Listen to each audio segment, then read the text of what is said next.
your girl, Shonna, New Jersey's #1 marriage counselor, and I am coming to you from the comfort of my bedroom today.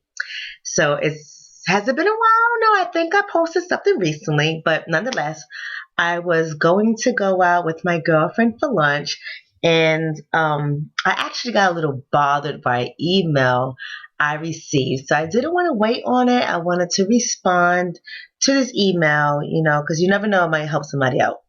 So anyway, I received an email from someone who has been married for 20 years, and she was asking if I think she should put her daughters, who are teenagers, in therapy because of a decision that she's about to make. And in her email, she writes that she's contemplating leaving her marriage because the last 5 years of her marriage has not been so good. So, in analyzing her email, I'm saying to myself, this woman has been married for 20 years. The last 5 years hasn't been too good. And she wants me to say whether or not I think her girls need counseling who are adolescents to deal with a decision that she's about to make because she's contemplating leaving her marriage. Okay. I'm trying to put this in the nicest way possible. Do you girls need therapy? Possibly. But it sounds like you need therapy. You're writing in not concerned about yourself, but for the mental well-being of your girls. Although you are about to make a decision to end a marriage of 20 years based on the last 5 years. As you guys know, as I said it before, I'll say it again. Marriage is not a walk in the park. You have to work marriage daily. There are going to be a lot of ups and downs and disappointments, okay? And just because it's not going your way or it's difficult for you to get through it, it doesn't mean you simply throw in the towel. This is not someone who has stated they are abused. This is not someone who has stated that their husband is an alcoholic or a derelict or whatever the case is. This is not someone who has stated that there is serial infidelity in a relationship.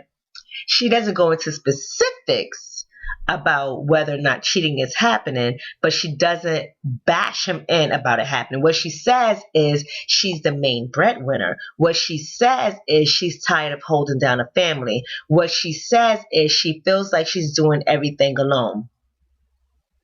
For how long? How long did you feel this way? If you felt like this the whole 20 years of your marriage, this is the person you married. Okay? But I don't know that because you didn't specify it. What I do know is you need to get into therapy. You see, because you are going through your own trauma. You are going through your own pain. You are going through your own feelings of abandonment, your feelings of rejection, your feelings of fear, everything. How do you make an emotional decision without thinking everything through? You see, because when things in our marriage don't go the way we would like them to go, oftentimes it's because that feeling of hurt or pain or rejection, whatever we're feeling, is so familiar to us, and it doesn't have anything to do with our spouse. I'm talking about going back to your childhood. I'm talking about your first feeling of abandonment, your first feeling of hurt. This stuff has to be worked on. It shows up over and over and over again in every last couple that I work with. Okay? I can't speak to your husband because your husband is not the one who contacted me. You did.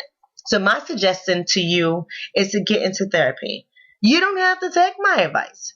You can go ahead and walk away from your 20-year marriage because the last 5 years have been not so good. You can. There's a lot going on with you. So before you put your daughter or your daughters out there to get therapy, you should try practicing what you preach. You should go into counseling. You should speak to somebody. You should exhaust every possibility before you make a lifelong decision such as divorce. If you haven't exhausted all options, you're not ready for divorce. If you haven't done everything you can and have given your marriage 200%, you're not ready for divorce. It's easy to walk away. Why don't you try something more challenging, like working through it? That's my advice to you. So until next time, I thank you guys for tuning in. I hope to see you again, and welcome to my bedroom.